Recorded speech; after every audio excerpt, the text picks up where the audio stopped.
Já vimos em nossa aula anterior que os tributos são um tipo de ingresso público, distinguimos ingresso público de tarifa ou preço público, mas agora nós precisamos saber exatamente, antes de entrarmos definitivamente na definição de tributo, nós precisamos saber como que os tributos se encaixam dentro desse contexto de ingresso público. Então vamos lá, vamos conhecer os tipos de ingresso público para que a gente possa localizar ali os tributos. Muito bem, vamos lá. O ingresso público, ele pode ser próprio ou de terceiros. Esta é a primeira distinção. Ingresso público próprio e ingresso público de terceiros. Qual é a diferença? O ingresso público próprio é aquele que não tem que ser devolvido. São as chamadas receitas, né? Você paga um tributo, por exemplo, para o poder público não tem a obrigação de lhe devolver o dinheiro. Já o ingresso público de terceiros são os empréstimos, ou seja, aqueles valores que o governo pega emprestado, mas tem que devolver. Então, ingresso público próprio e de terceiros. Esse ingresso público próprio pode ser originário, obtido da exploração do próprio patrimônio público, ou derivado, obtido da exploração do patrimônio privado. Ora, vamos estabelecer essa diferença aqui fundamental. No ingresso público próprio originário, o governo está explorando o próprio patrimônio público. Quando o governo explora estacionamento na rua, cobrando estacionamento, ele está explorando a rua, que é patrimônio público. Então, essa é uma receita própria, porque não tem que ser devolvida, e originária, obtida da exploração do patrimônio público. O governo do estado, de determinado estado, tem um galpão lá abandonado, lá parado, e é aprovada uma lei autorizando o aluguel daquele galpão. Ao alugar, aquilo é um ingresso público próprio, não tem que ser devolvido, e é obtido da exploração do próprio patrimônio da administração. Muito bem. E o derivado é o contrário. Vamos imaginar, por exemplo, que o indivíduo tem um carro. Você está estudando para o concurso, tem lá a sua Brasília, ano 1997. 1997 nem existe Brasília, 1997, né? 1900 e pouco. Está lá com a Brasília, certo? Você tem que pagar IPVA, embora talvez seja até isenta, né? Mas tem que pagar IPVA sobre o seu carro. Então o governo está explorando o patrimônio privado, o seu patrimônio. É um ingresso público próprio derivado. Então vamos voltar para a nossa imagem. Esse ingresso público próprio, portanto, pode ser originário ou derivado. Exemplo de ingresso público derivado. Reparações de guerra são os valores que os países vencidos pagam aos vencedores da guerra para indenizar os prejuízos da guerra. Foi o que levou a Alemanha de pós-guerra quase a quebrar, teve que pagar altas indenizações aos aliados. As penalidades, você para o carro mal estacionado, o guarda vai lhe multar, ou seja, ele está cobrando uma penalidade explorando o seu patrimônio a fim de puni-lo. Então, as penalidades são ingresso público próprio derivado, obtido da exploração do patrimônio do infrator. E, finalmente, o mais importante de todos os ingressos públicos próprios derivados, que são os tributos. O artigo 145, nos seus 3 primeiros incisos, traz as 3 espécies tributárias: impostos, taxas e contribuições de melhoria. E o artigo 148 nos traz os empréstimos compulsórios, e os artigos 149 e 149A, as contribuições parafiscais ou especiais. Então, nesta imagem, nós sabemos agora que os tributos são um tipo de ingresso público próprio, porque não tem que ser devolvido, derivado, porque é obtido da exploração do patrimônio privado, e são 5 as espécies tributárias: impostos, taxas, contribuições de melhoria, empréstimos compulsórios e contribuições parafiscais ou especiais. Aí você pode olhar para essa figura e dizer assim: boa, mas para aí um pouquinho, para aí. Aí você está me confundindo, porque você disse que o ingresso público de terceiros são aqueles valores que têm que ser devolvidos. E os empréstimos compulsórios têm que ser devolvidos. E aí, Boba, como é que fica isso aí? Muito bem. Olha só. O STF tinha que tomar uma posição com relação aos empréstimos compulsórios, com relação à sua natureza tributária ou não. Tinha dois aspectos fundamentais. O caráter de restituibilidade tirava a natureza tributária do empréstimo compulsório. Mas a compulsoriedade atribuía esse caráter tributário. E o Supremo Tribunal Federal decidiu. É um tributo, definitivamente considerado tributo, com caráter especial de restituibilidade. Os empréstimos compulsórios são, assim, considerados pelo Supremo Tribunal Federal como tributos, com caráter especial de restituibilidade. Um detalhe, o Brasil já instituiu 14 empréstimos compulsórios. Sabe quantos ele devolveu? Nenhum! Mas se cai numa prova, empréstimo compulsório no Brasil é devolvido, marca com raiva, mas marque embora nunca tenha devolvido nenhum. Muito bem. Então, são estas as 5 espécies tributárias. E nós vamos dar uma olhadinha numa posição, numa decisão do Supremo Tribunal Federal que considera definitivamente, e não há absolutamente, nem em nível de doutrina, nem na jurisprudência, evidentemente, discussão com relação à natureza tributária dos empréstimos compulsórios e das contribuições parafiscais ou especiais. Vamos dar uma olhadinha no resumo dessa decisão do Supremo. Vamos lá. As diversas espécies tributárias, de acordo com o ministro Carlos Veloso, determinadas na hipótese de incidência ou pelo fato gerador da respectiva obrigação, são os impostos, as taxas, e aí as contribuições ele diferencia. Contribuições de melhoria, contribuições sociais e as especiais de intervenção do domínio econômico de interesse de categorias profissionais ou econômicas. Portanto, o C2 e o C3 são as contribuições parafiscais ou especiais. E D, os empréstimos compulsórios.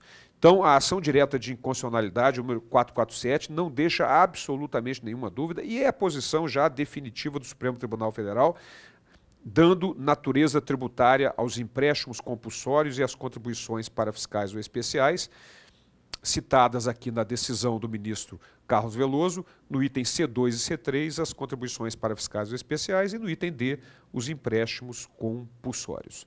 Portanto, são hoje 5 as espécies tributárias. Muito bem. No entanto, quando você abrir o seu CTN, no livro primeiro, está lá o artigo 3º do CTN, dizendo o seguinte: tributos são impostos, taxas e contribuições de melhoria.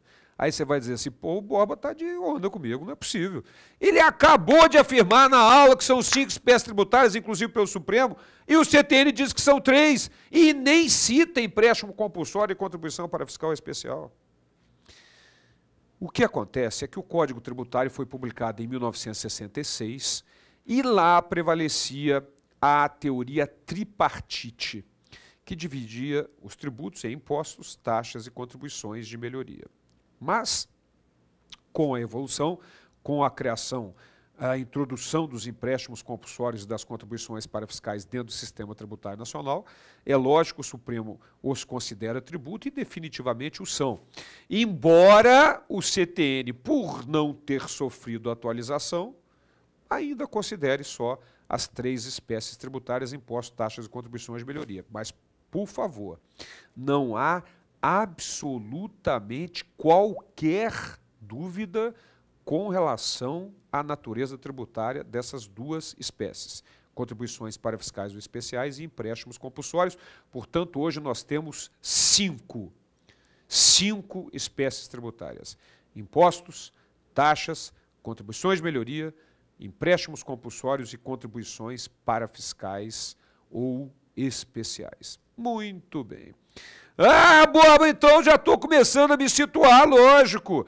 Você vai dominar o direito tributário. É só prestar atenção nas aulas, fazer os exercícios no final de cada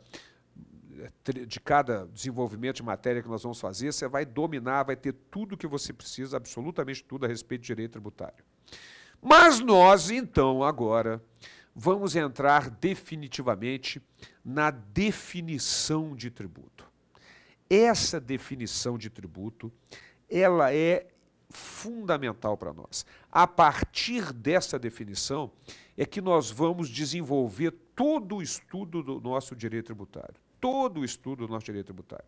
Vamos saber, vamos dividi-la em 6 partes e estudar cada parte dela em separado, para que a gente possa, então, definitivamente entender essa definição importantíssima para nós.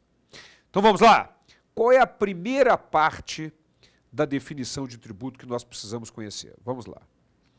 O artigo 3º determina que tributo é toda prestação pecuniária, em grana, dinheiro, pecuniária. Ora, qual é a relação entre as palavras pecuniária e pecuária? Você vai dizer, Borba, nenhuma, mas tem. O prefixo pecus, o primeiro instrumento utilizado como padrão em comercialização foi o boi. Por isso o nome pecuniário até hoje diz respeito à grana, dinheiro. Então, será que o poder público pode pegar um bem originariamente como tributo? Não, não pode. Tem que ser uma prestação pecuniária. É evidente que se o contribuinte estiver devendo uma prestação pecuniária, o poder público pode entrar com execução fiscal, fazer a penhora de um bem, levar o bem a leilão e com dinheiro arrecadado quitar o tributo, assim como credor, qualquer credor pode fazer. Mas originariamente tem que ser uma prestação pecuniária. Pecuniária, tem que ser em dinheiro. Caso contrário, caracteriza um confisco que nós vamos estudar, é proibido pelo artigo 150, inciso 4º da Constituição. Mas aí você que já estudou o direito tributário, já deu uma lida, conhece um pouquinho do direito tributário, você talvez esteja pensando o seguinte, ô Borba, existe lá no artigo 156, inciso 11 do CTN, um dispositivo que traz a dação em pagamento em bens imóveis como forma de extinção do crédito tributário. De fato, está lá no artigo 156, inciso 11. Mas lá, o sujeito passivo está espontaneamente oferecendo um bem para quitar a dívida tributária. Espontaneamente oferecendo esse bem. Não é, preste atenção, absolutamente o poder público pegando o bem e levando a leilão. Não. O contribuinte está espontaneamente dizendo o seguinte, olha, eu estou devendo 100 mil de tributos, em dinheiro, grana, mas não tenho dinheiro, eu tenho um terreno que vale 100 mil. Vocês aí do poder público não se interessam em pegar o terreno com pagamento de tributo? Essa é a questão. Mas a prestação original é pecuniária sempre. Muito bem. Vamos imaginar que um governador de determinado estado crie uma lei estabelecendo que pague IPVA àquele estado quem quiser pagar IPVA. Ao redor de quanto seria a arrecadação de IPVA daquele estado? 0, é lógico. Então é lógico que tem que ser uma prestação de que tipo? Vamos lá. Prestação compulsória, obrigatória, já sendo muita gente não paga? Muito bem. Mas nós temos as chamadas unidades fiscais. Unidade fiscal, o FIR da União, o FERJ do Estado do Rio de Janeiro, o FESP de São Paulo, o FEMIG de Minas Gerais e por aí afora. Isso não é moeda, mas pode ser expresso em moeda.